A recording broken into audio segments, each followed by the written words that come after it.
NASCAR heads further west to Phoenix, Arizona, Phoenix Raceway. I am joined once again by Win the Race's Ryan Stevens. So we've had two drafting tracks, we've had a squiggly left and right hand road course, and now we're back to more of a traditional short intermediate oval, which could come with some wild variables. Remember last fall at November, all the tire blowouts. It's the same tire combination, but now NASCAR's added 80 horsepower to the Cup Series cars. We saw contenders like Chase Briscoe with multiple failures. William Byron had that tire failure late last fall. Kyle Busch, talked to him this last weekend at COTA, expects teams to be a little more conservative with air pressures, with setups. Other drivers weren't so sure what to expect. So Ryan, I'll start there. What do you expect to see? Are you at all concerned we could see another wild, wacky, unpredictable Phoenix race? I think it could go one of two ways. Like you mentioned what Kyle Busch said, maybe drivers do go a little more conservative. It's early in the season. You don't want to have a disastrous day. But then the flip side of that point system is you look at the points right now, maybe teams get a little more aggressive with these pressures and need to try to earn these points and catch up in the standings. So I think, four races into the season, it's not total freak out mode, but I think teams will be aggressive and want to move up those standings. Typically, Phoenix is one of the more predictable tracks. So what we're going to talk about and what we do at Win the Race, barring, those late race restarts like we saw last year. So we'll see how it goes. It'll be a lot of fun to watch.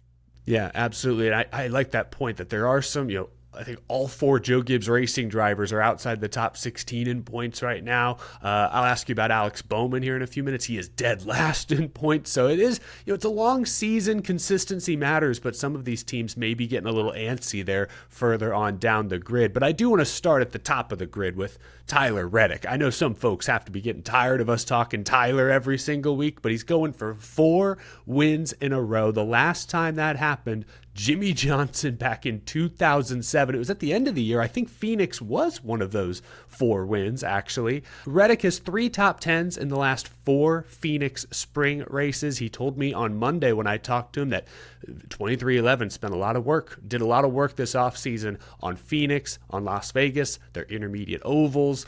He had this sort of quiet confidence about him that reminded me of kind of how he sounded when he showed up to COTA. So we'll see, but where does Reddick stack up amongst your rankings, Ryan? And how do you factor in the momentum that team currently has?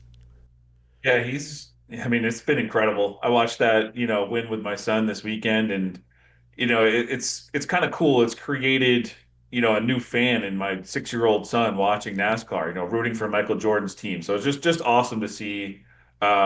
We have Reddick on Win the Race with the 7th highest win percentage in our simulations at 4.8% of the time he wins the race. He has serious momentum, but I do think the streak might end here. His last 3 years at Phoenix, New Hampshire, Richmond, Iowa, those are kind of the tracks I'm looking at. It's a 16 race sample. He only has 2 top 5 finishes in those races, 7 top 10s. If we look at Phoenix only over the last 3 years, he does have the 3 top 10s that you mentioned, but I still have him behind the big dogs. There's 5 guys consistently running more of their laps inside the top 5 than Reddick here at Phoenix. And in no order, Byron, Bell, Larson, Hamlin, Blaney. I think those are the big guys that he's going to have to contend with this week. But hey, he's done it 3 weeks in a row, and there's no bigger guy than SVG at a road course, and he did it last week. So you can't really count him out. Great point. Well, I then want to turn my attention to someone you just named, Ryan Blaney. Take out the engine issues in the spring race last year. He has 8 straight top 5s at Phoenix. Surprisingly, though, only 1 win, and it came last fall, and he needed a late restart, pitch strategy, Keselowski throwing it away in the final corner. So that part was a little surprising, but Joey Logano's usually fast here. Josh Berry's had some good runs. Penske usually brings good cars. Ryan Blaney usually brings the long run speed. So what do you expect to see from the 12 team at Phoenix? Yeah, he's our favorite to win the race at Win the Race this week. In the same 16 race sample I just mentioned that we talked about with Reddick, where he had 7 top 10s in those 16 races, Blaney has 7 top 3s in that same sample with 3 wins. So these tracks are definitely, this type of track is a Ryan Blaney type of track. If we look at Phoenix only, he won the last race here, although we do know Hamlin was best in that race, but Blaney was still super strong. He has 4 top 3 finishes in those 6 races. Just absolutely absurd numbers here. He's 4th best in fast lap percentage in that time. But I'm guessing if we looked at, late speed fast lap percentage, he's kind of blowing guys away. When you see these tires fall apart, how many times did we see Blaney just picking apart the field and driving by guys? It's all the time in these type of races. So, and it not like this is a true similar track, but Martinsville, we see it all the time. Tires fall off, Blaney comes through the field. So I think, he's definitely going to be very strong here. We have him winning the race the majority of the time. Not including the wet, rainy Bowman Gray. I know there's no similarities between Coda and Phoenix, but it was the first race with the new 750 horsepower, and Ryan Blaney was a rocket ship that first stage and was a top 3 or 4 car the entire day. So, yeah, I'm definitely keeping an eye on the 12. I want to talk about Denny Hamlin. I mentioned Joe Gibbs Racing. Hamlin's one of those drivers outside the top 20 in points early, but a nice top 10 at Circuit of the Americas. Last time he was at Phoenix, though, it was heartbreak. Dominated the race, like you just said, led over 200 laps, but it was a flawed pit call and a restart at the end that cost him the championship. It's the same tire combination like we've talked about, a little more horsepower. I feel like Denny will be fast, but mentally, can he put last fall behind him? What do you expect to see from the 11 this Sunday? I mentioned him earlier as one of the big dogs on this track. I mean, he leads in that fast lap percentage I was talking about at Phoenix over the last 3 years. He just needs the end of these races to go his way, like you said. And I think, hope that, we don't see him make another tire decision like he did last year if he's there at the end. If we broaden that scope outside of Phoenix and bring it back to Richmond, Iowa, New Hampshire, as well as Phoenix, that 16 race sample over the last 3 years, only Bell and Blaney have a better true performance score on win the race. So Hamlin's, always there. And I think, if he's got any notes that he had from the fall, he'll be there again on Sunday. I want to transition to Hendrick Motorsports for just a moment. It's been hot and cold for Hendrick so far. Chase Elliott, third in points. Byron, Larson, they're inside the top 16. They made it through the super speedways, I suppose. But then there's Alex Bowman, who I mentioned earlier, is dead last in points, unfortunately. Hopefully he's doing okay after he got out of the car midway through the race at Coda. He needs a big weekend. First, though, which of the Hendrick drivers are you watching closely to maybe contend for the win Sunday? And then Bowman, what do you think of Bowman this weekend? Because he does need a good points day, if nothing else. Yeah, it's been tough for Bowman to start the year. I know we talked about it with Zilich heading into last weekend too. He needed a day, and then more trouble happened with him because he was dead last heading into Coda. Yeah. I think your top two here are Byron and Larson. Byron's been excellent qualifying here, running up front all day. Both have been awesome at getting finishes here at Phoenix. And while Byron's the only HMS driver with a win here over the last 3 years, Larson is the only other driver with at least top five finishes in those 6 races, tied with Ryan Blaney. So I was surprised to see that. We kind of know it with Blaney coming into this race, but Larson, I was shocked to see he has as many top fives over the last 3 years. His average finish is actually number one in that time, ahead of Blaney. As far as the bottom of this team, it's got to be Bowman, unfortunately for him. Here's where each team member stands as far as what percent of laps they're running inside the top 10 at Phoenix over the last 3 years.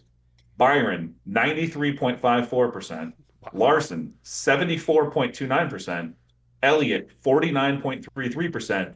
And Bowman, way down at 14.46%. So it just has not been the same for that 48 as it has been for his teammates here at Phoenix. Yeah, ever since that race in 2016 where he subbed for Dale Earnhardt Jr. and led laps and, gosh, was in contention for the win late. It's like, wow, he's an Arizona kid. Maybe Phoenix is his best track. I don't feel like the results have really backed that up since 2016 for whatever reason, but I'm rooting for Bowman to have a good bounce back showing. Ryan, we'll wrap up. Who have we not talked about yet? I always like to ask you about maybe a long shot pick, either for the win or at least a solid top 10. Maybe there is a front runner we've missed. Who you got this week? For a long shot, we'll go with a driver who filled in for one of the HMS cars a few years ago and finished top 10 here at Phoenix. We'll go with Josh Berry. If you look at his profile on this track type, New Hampshire, Iowa, Richmond, Phoenix, those are the 4 tracks I'm looking at. But it's over the last 2 years for Berry. So it's a 13 race sample. He's got top 10 finishes in 8 of those 13 races. If we look at Phoenix only, 5 starts, 3 top 10s. And the only 2 that weren't top 10s was when he was with Stewart-Haas Racing. So outside of that equipment, things are going well. He finished 4th and 7th here in his first year with Wood Brothers last year. And then if we go to a front runner that I think we do have to mention here, and I talked about him quickly earlier, I just mentioned his name, but it's Christopher Bell. At this track type over the last 3 years, he's tied for the lead in wins with Ryan Blaney with 3 wins. So the only guys with 3 wins.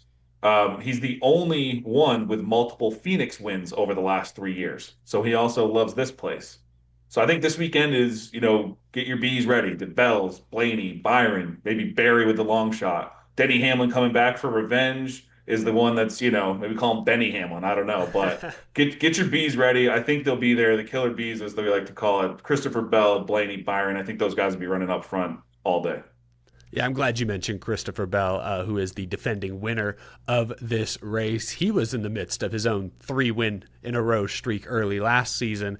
Tyler Reddick trying to extend. Tyler Reddick, I don't know. Yeah, the Killer Bees going to be out in full force at Phoenix. Ryan Stevens, thank you as always for doing this. Love doing these weekend preview episode. Fans, you can find more of Ryan's work at wintherace.info.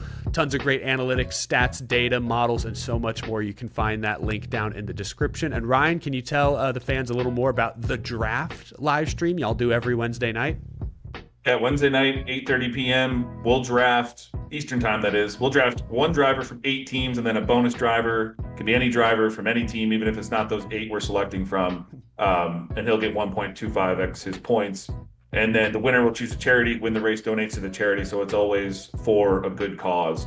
Awesome stuff. No, that's super fun. If you enjoy the 10 to 15 minutes we do here, you'll definitely enjoy the hour plus that Ryan, Phil, and Tino do on Wednesday nights. Thank you all so much for watching. Ryan, thank you for being here, and we'll catch up again real soon.